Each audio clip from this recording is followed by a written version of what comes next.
Welcome back, everybody. So today we're gonna do that 6.0 power stroke front end conversion, and this is a 2000 F350.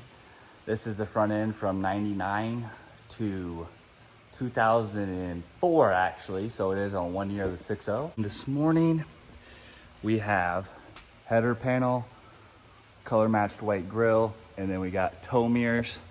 I got tow mirrors that are from 2015, actually lied to you, 2011 to 2015, 2016.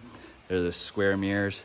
I thought about doing the 2017 to 2022, but I think these are gonna look a lot better. So what we need to do right now is pull this header panel off, get everything pulled, and then we'll get everything reinstalled, header panel, grille. I do not have the bumper. I need to order that. I'm trying to find a used one. If not, I'll just buy a new one and paint it all white. And then I have a little bit of electrical issue inside the cab. My cluster is not working and none of the windows are working. And automatic, I know what the problems are, but since it's a manual, I need to find what the issue is. But we won't worry about that right now. Let's get this installed.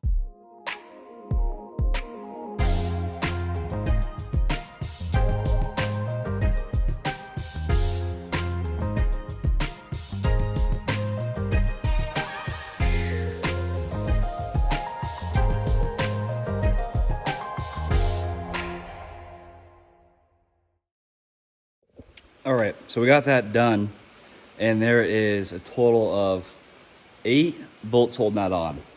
So if you look right here, you have to take that one out, and then these two. And these three, you actually reach through the header panel. There's one, and I guess actually that one's underneath. But that one you have to reach through, so you're gonna need an extension here. And the same thing on the other side. There's those 4, 1, 2, 3, and then the 4th one's up there, and that's the one you need the extension on. Direct bolt on from the 7.3 header panel to the 6.0 header panel. And the main difference is this, where the dash mounts onto. So I don't think I would have done this if I had to buy new parts. I bought used parts off of eBay and got a heck of a deal on them, because it's not the most efficient way to spend money. But I'm gonna have this truck for a long time, and I just really like the look of it. Didn't want to buy a brand new 6.7 power stroke. It's a lot of money. So the amount of money I have into this, might as well make it how I want it and make it look how I want. So that's why we're doing this. I got this thing like 70% off. Same with the grill. Really appreciate the guy on eBay who sold them to me. Can actually leave a link below just to help support his business, because I plan on buying more parts from him. He shipped everything really well. But let's get this bolted up. It was 8 bolts, and then we're gonna put the grill on. The grill just pops right on. And so I'm gonna show you guys something that I always do, but some people might not know to do. To me, it just seems like common sense.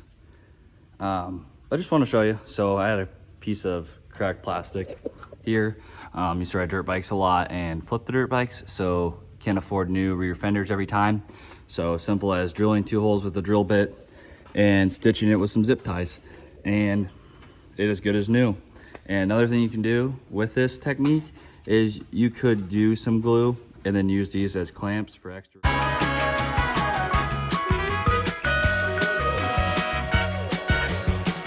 right, so we got that header panel on, we got the new grill on, and we got the new 6.0 headlights on, and then we got the 6.7 mirrors on. Looks a lot better.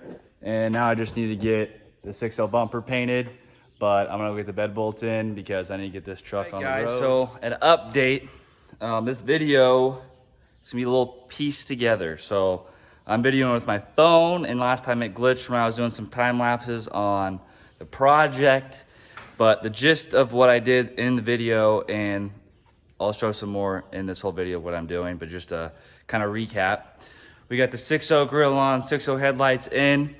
I'm gonna leave a link below on everything you need to do this conversion, because you gotta get some parts for the headlights, because you gotta get the straight turning signal electrical connections rather than 90, so these will fit in there.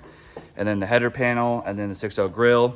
but you are able to put those 6.0 headlights in on a 7.3 header panel with some slight modifications. So I'll write about it and leave a link on how you guys can do that, because these lights are so much brighter, especially in those LEDs. My big thing I've been trying to get done, got the tow mirrors in. I got connections today, but I don't know if they're gonna work, so we're gonna tackle that. I got 6 of the bed bolts in. I had a little issue with cross-threading 2 of them, which resulted in me stripping out the head. So I gotta get that figured out. I just need to get in and I wanna buy another set. So I'm gonna get that done. But my cluster doesn't work, and it hasn't worked. I don't think I told you guys that. No gauge, and it shows the battery signal. So on automatic, usually your overdrive wire gets frayed and it hits metal and it blows a fuse. Well, I don't have overdrive because it's the manual. I mean, I do, but it's not electronic. So we gotta figure this out. So I'm gonna hook the batteries up, get the multimeter out, and I'm gonna start checking some fuses because I need that to work. So we're good to go. I need to know my gauges, my temperatures, and my speed, of course. So I'm gonna jump in there and get that done. I do have a bumper I found on Marketplace. Marketplace is the best. So I'm gonna go get that Saturday morning. It is all white, and then it comes with a few other parts that I actually don't need, but I'm gonna buy it anyways to flip. Get those, get this fender off because it's ripped at the bottom and it has a lot of dents on top that you guys probably, it's hard to see. There's dents all along this, and I have 2 other fenders right now, and I'm gonna pick up a 3rd one that's brand new, which just comes with that bumper, so that's why I'm gonna do that, put that on there. I got a buyer for the fenders, I got a buyer for the doors. I just gotta get them pulled apart. So we're gonna hit this fuse, and then I gotta get the window motors in. I'm trying to go camping here in a week. So just go, and then I can come back, bring it here, and I can do the small things, pull dents, but get it moving so I can pull my camper. So guys, we have an alternator problem. It's not charging, so I've been tracing fuses. I took a break for that, and I'm going to do the rear brakes. So I got parts in last night, put new rotors on, parking brakes, and pads to get it roadworthy. Should be a pretty easy swap. Get those on, and then get the interior in, and then bumper I'm gonna get hopefully tomorrow morning. But let's get her done.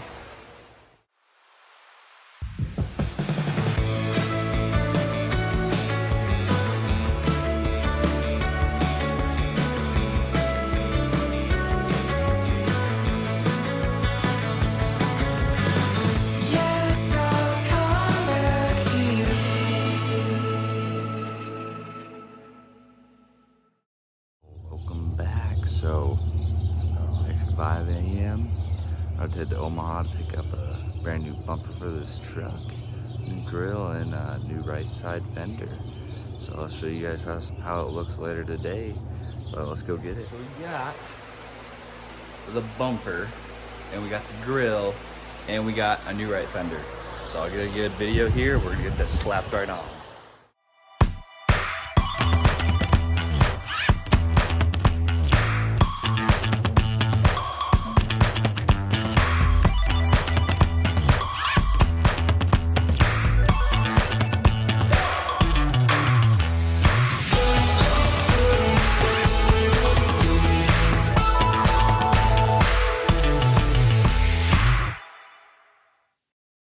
So we got that whole front end on. It looks amazing. I got a little bit of bending to do on the right side. You can see here, it doesn't line up very good. So I'm gonna get the jack with the 2x4, and I'll just push up on it to kind of tweak it a little bit. But otherwise, this front end looks amazing. So now I'm doing the parking brakes. I got the connectors for the mirrors. I'm gonna try to get my parking brakes in so I can get the rear brakes on and get the tires back on the rear. And then I have that fuse issue. And what I've traced it back to is the alternator not charging the batteries, which is causing the cluster not to come on. So I'm using a multimeter to check the voltages. And I had a new plug order because usually a lot of forums say that plug goes bad. So I'm gonna see if that works, and I'll let you guys know if that works. But let's get in these parking brakes, get these tires back on.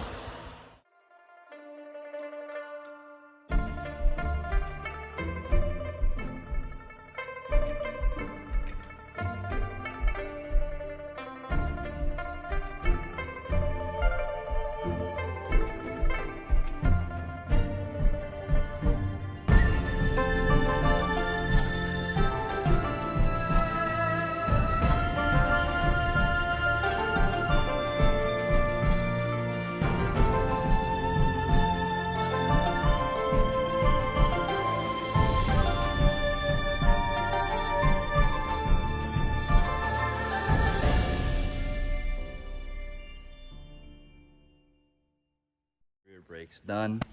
I just got here. I had to run to the parts store in town, and I got some Mobile 1 75W140 gear lube LS for load and slip. I'm gonna change the diff fluid now, like I said.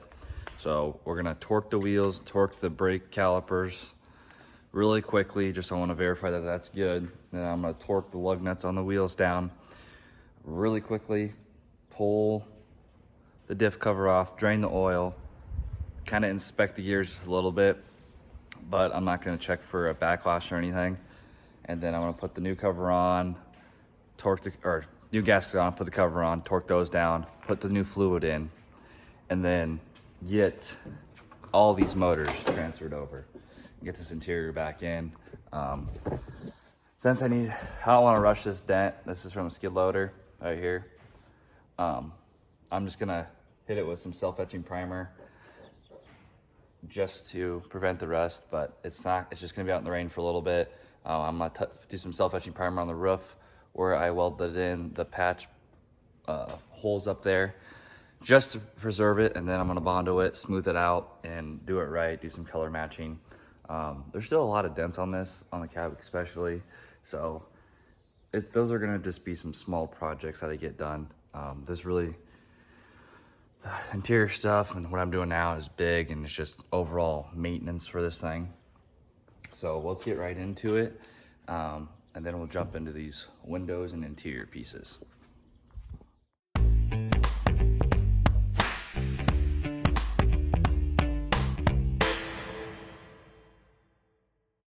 So you want to get under here. We got a good amount of bolts in there. I'm pretty sure it's 13 millimeter. I just use my Milwaukee ratcheting wrench to zip these off really quick. You want to be sure to leave your top bolt so that it's easier to drain. As you can tell, if you take the top one off, it'll all fall and go everywhere. I did spill a little bit, but take this off, let it drain. It's been draining for like 5 minutes. And then I'm going to take that last bolt out, take the cover off. I'm gonna set that on top of the truck. And then I'm gonna get a blade over here. Sorry, it's hard to point with this. I'm gonna get a blade right there and just scrape off the old gasket silicone. And I'm gonna get the new one prepped. I'll get this surface clean, and then we're gonna bolt it back in after looking at the gears.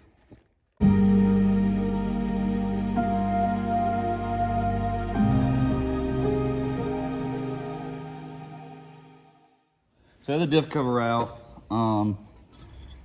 It doesn't look like this was changed in a long time. And usually when oil smells like this, it's no bueno. So what I'm doing, just got some paper towels, a little bit of brake cleaner. We're gonna get the oil cleaned up around here, and I'm gonna take a knife right up here. And we're gonna clean around here with the knife to get the gasket surface clean. I got a new gasket to put here, and then I have some RTV gasket sealant that I'm gonna also put on there on the inner edge, and I'll show you guys that here a little later. But let's get this cleaned up. It's very, very dark. It looks like just caked on mud. So I'm really glad that I'm doing this. Definitely not good on the rear end to not have your diff fluid changed. I went with a Mobile 1 synthetic gear lubrication LS 75W or weight dash 140. I'm gonna put that in my parents' truck.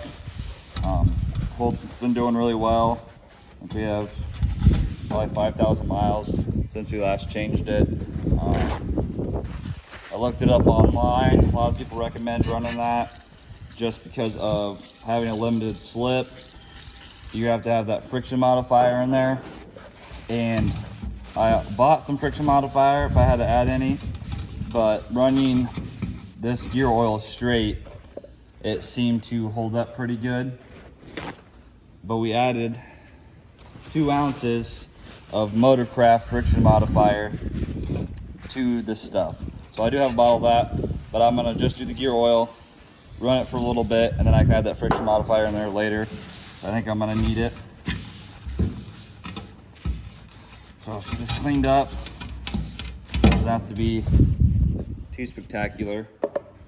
I want to make sure you don't have any debris in here. Okay. Really bad over here, a lot of gunk, so you're gonna double hit that again with the parts cleaner.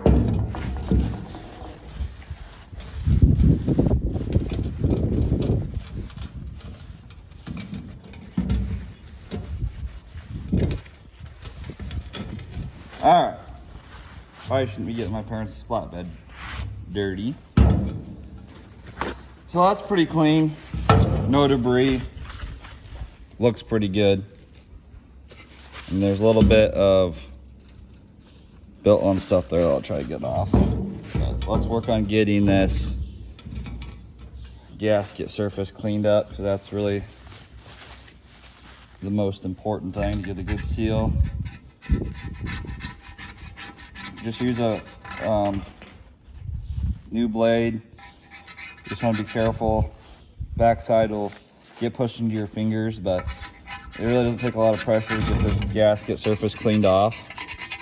It's cuts like butter, and your goal is just to get all the old RTV sealant off, and then we'll hit it with some parts cleaner to get a nice dirt-free, oil-free surface for that gasket to set up. Make sure you don't get any inside. We'll wipe it down here after. That looks good. And actually, take that knife in here.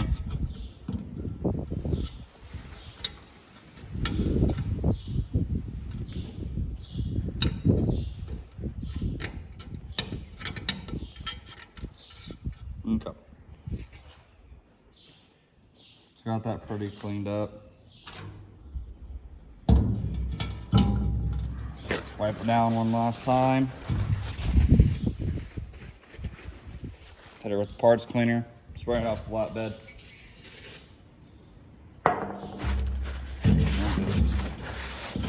Wipe it down. This truck's 22 years old. So you're gonna have some imperfections. You can tell you got a little bit of surface rust on mine.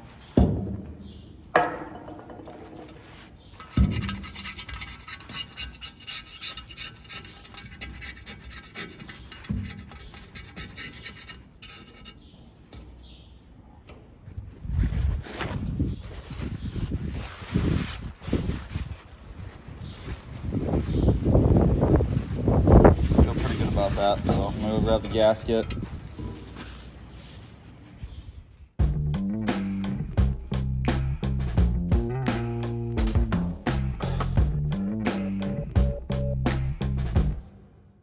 So if you noticed, I struggled with that because I didn't have a cot gun, so I just persevered and we got it figured out. So I got a little extra on the bottom 3/4, just so I know I get a good seal, and then I can run the blade around the outer edge. I did a thin line in the inner side though, because I don't want it to expand inside the actual housing, but that's what you do. And I did a few drops behind to kind of hold that gasket in place so it doesn't fall off when I'm trying to install it. But we will put a bolt through and we'll go put this on, get them torqued down, get some fluid in, and get this interior in.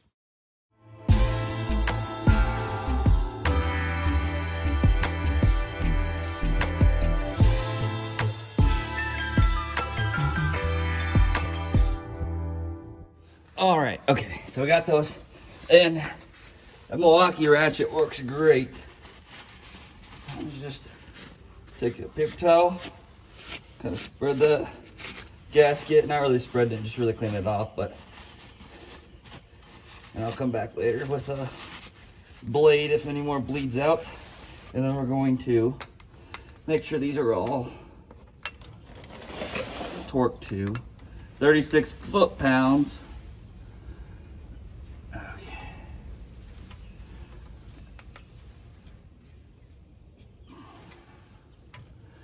I'm gonna do a star pattern like you would do a wheel, since it's a really flat surface. I want to make sure that this is get it on there nice and even, so I get my gasket pressure everywhere, so I'm not gonna have any leaks to deal with.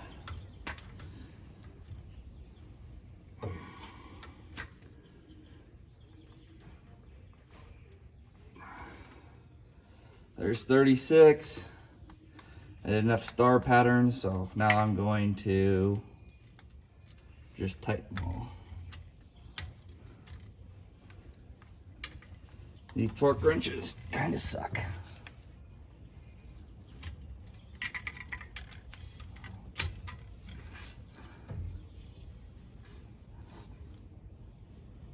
Uh, 36.